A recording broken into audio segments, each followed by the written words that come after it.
Salutations friends, welcome back to my channel. Today I'm going to share 5 fragrances that I think you guys need to have in your collection that are fantastic spring and summertime scents that are also very underappreciated.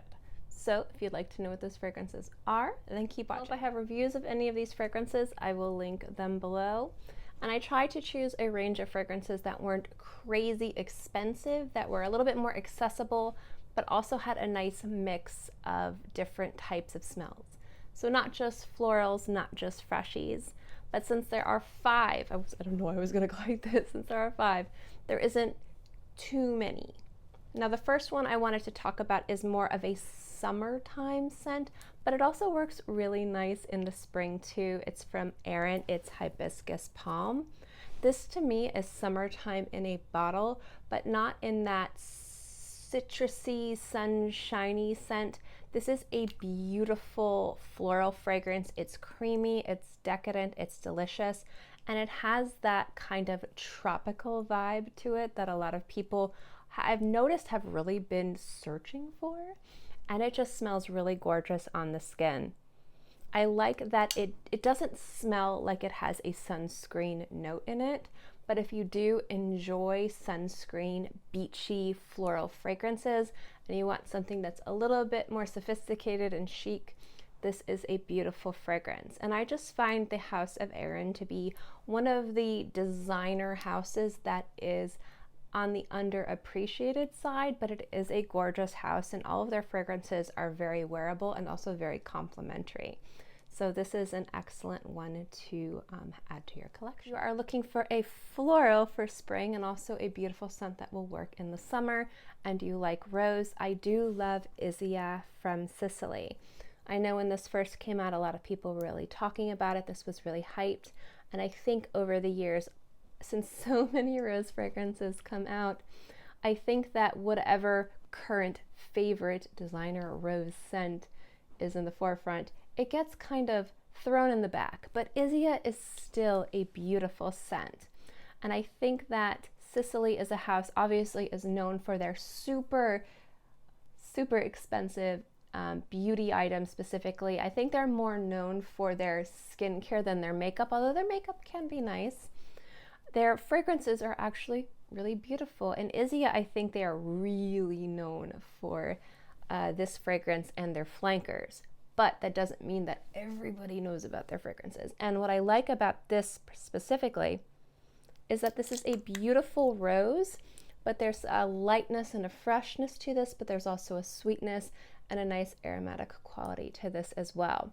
This is a rose that if you are overwhelmed by rose, you're not going to be overwhelmed by this. But if you love rose, you're going to love this too. It's a very classic, easy to wear scent that has a beautiful elegance to it, but it also can be very casual too. And I find that even though there are some substantially more present and beautiful and gorgeous rose fragrances on the market, when I look at fragrances to wear in the spring and summertime, it's not that I think that those are more casual scents to wear, but normally you're kind of shelving or closeting your more heavy, decadent, complex fragrances, and you're embracing lighter and fresher and a little bit more fun and carefree. And sometimes carefree and rose don't go hand in hand. Sometimes it's more romantic, it's more jammy, it's more decadent. Here's saffron, patchouli, and oud. And it's nice to smell a rose that does smell carefree and playful, but at the same time is still very sophisticated and gorgeous. And I think Isia, for people who are looking for just a fantastic, also underappreciated, but still very beautiful and wearable everyday rose scent that will really shine in the springtime and the summertime, I think this is at least a must try for rose lovers out there. It's a great kind of dumb grab everyday rose scent. I really do enjoy this one a lot. If you're looking for that tea fragrance, if tea is something that you guys love, if you know how I love tea, I think that this house is definitely loved, definitely hyped, definitely people gravitate to this house. However, this particular fragrance I find to be overlooked from the house, and it is one of my favorite green tea fragrances, even though it is another green tea fragrance, and it is Bamboo Harmony from Kilian. Now, I did my white tea video where I talked about how white tea is just underrepresented properly in perfumery. And what I mean by that is like when you smell white tea and you taste white tea, it's not a lighter, fresher version of green tea. Not like how oolong is a slightly deeper, greener version of green tea. It's vastly different. So when people make a white tea fragrance, it always feels like they're just making a lighter version. When people are making a white tea fragrance, it smells like they're making a lighter, fresher version of green tea. And I find that to be quite lazy. However, even though that's what this fragrance is, it smells like a green tea fragrance, but it's still really gorgeous. And I find it to be so underappreciated. This is a fragrance you can drown yourself in. It's bright and fresh and energizing and uplifting, and it still smells just really beautiful and special. And I just like how it has that touch of elevation that you would expect from a very expensive perfume. If you're going to spend like hundreds of dollars on a tea perfume, you want something that's going to perform well, that's going to smell beautiful and complex, and you're not going to lose yourself in, could I have just spent $20 on this bottle of perfume and like saved hundreds of dollars? Like, this smells elevated and gorgeous, and that's what I like about this. And so if you're looking for something sophisticated and luxurious, but you still want that bright freshness that tea scents have to offer, I don't think you can go wrong with Bamboo Harmony from Kilian. There's a lot of complexity in this fragrance, but it still has that stereotypical standard tea scent, which a lot of people really love, which is why it's so popular, and it's done in such a beautiful way in this scent. It also just is something that I wear so much. Again, like, I don't know if you guys can see, it's like down to here. It's one of my most worn fragrances. And what I like about it too is that the freshness doesn't smell like, again, something that you could find in something cheaper. And I've talked before about like fragrances having a price, smelling expensive, and green tea is so wildly, and I mean properly represented in perfumery and tea in general, black, oolong, green, and white tea. There are so many different tea fragrances out there, and you can find fantastic ones for $15, $20, $50. So if you're going to spend over $200 on a bottle of perfume with a tea scent, it has to be special, and Bamboo Harmony is special. I wanted to include a natural perfume in this list. I wanted to include something that would work very well in spring and summer, and also something that leaned more shared. And Green Neroli from Able, I think, is beautiful. I think Able is just a house in general that I find to be really beautiful and gorgeous, and their scents are magnificent, and I also like how accessibly priced they are. Now, I know that natural perfumery can easily command very high prices because natural perfumery ingredients can definitely be very expensive, but that doesn't mean that they always have to be very expensive. I think it depends on the brand, the type of perfume and composition and formula and fragrance and style of perfume that they have. And so there are fragrances out there that are natural that can obviously go for hundreds of dollars, and there's other ones that can go for, maybe like $80 to like $150. It just depends on the formula and how the house decides to compose their fragrance. It's the difference between making a pizza maybe with maybe cheaper cheese, or going out and splurging on some very expensive, like fresh mozzarella. Both pizzas are going to be delicious, but one's probably going to be a little bit more money, but they're still both a delicious pizza. What I like about Able is that they are a little bit more accessibly priced than other natural perfume houses, but that doesn't mean that you are sacrificing quality in a gorgeous scent. Their longevity isn't the best. That's the only thing from other natural perfume houses. I would say that their longevity is touch and go, but when it comes down to a beautiful fragrance that you don't mind reapplying and is not very expensive, I think Golden Neroli is a very gorgeous scent. Now, neroli is just, again, one of those notes that I find to be just perfect year round, but really sings and shines and is its brightest and best in springtime and summertime. I actually really like it around this time when springtime is basically bowing its way out and summertime is kind of coming in and saying, hello, here I am.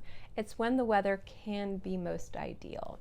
And I think that Golden Neroli really shines around that time because there's just something really beautiful about it. It's really fresh, and you get the nice touches of florals, green. There's a little bit of bitterness and creaminess in this fragrance. It's really beautiful. And so if you're looking for, again, like a neroli fragrance, if you're looking for something fresh, but that's not like sparkling and zesting and smells like you're spritzing lemon all over yourself, if you want something that's a little bit more casual, but at the same time you could wear anywhere, Golden Neroli is a beautiful fragrance from Abel, and also a very underappreciated fragrance from a very underappreciated house. I think you were getting out of a top 10, top 5, whatever recommendation video without a Vetiver fragrance, did you? Oh no, we definitely have to have a Vetiver fragrance in this list, especially if we're talking about underappreciated and spring and summertime, because I think Vetiver especially shines in spring and summertime. Now, more of the inky, vegetal, kind of earthy, damp Vetivers can most definitely work well in fall and winter, but to me, Vetiver really is its most beautiful, especially when it's front and center in the springtime. I love it in the springtime. In the summertime, it's really beautiful too, but I particularly prefer it in the spring. And if I had to sit here and talk to you guys about one of the most underappreciated Vetiver fragrances ever, it's not that people don't viciously love this Vetiver fragrance, but I find Vetiver in general to be, especially the dominant Vetiver fragrances, to be vastly underappreciated when we're looking at shared or more masculine leaning aromatic fragrances. This one is definitely, it needs more love, even though it does get a lot of love, but it needs more love. And we're talking about Guerlain Vetiver Eau de Toilette. This one is so good. Now, this is how Guerlain does its Vetiver. If you smell any type of dominance in Guerlain's Vetiver fragrances, it's going to have kind of like this DNA. It's not that it's this fragrance that they then use in other ways, but like I love what Guerlain does with Vetiver because I find it to be a very bright, citrusy, but still there's like a dry grassiness to it too.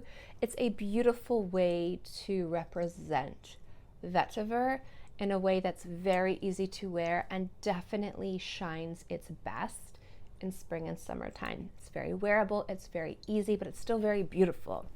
Now, the extreme version is great. I'm still trying to get a bottle of that, but this one is just beautiful.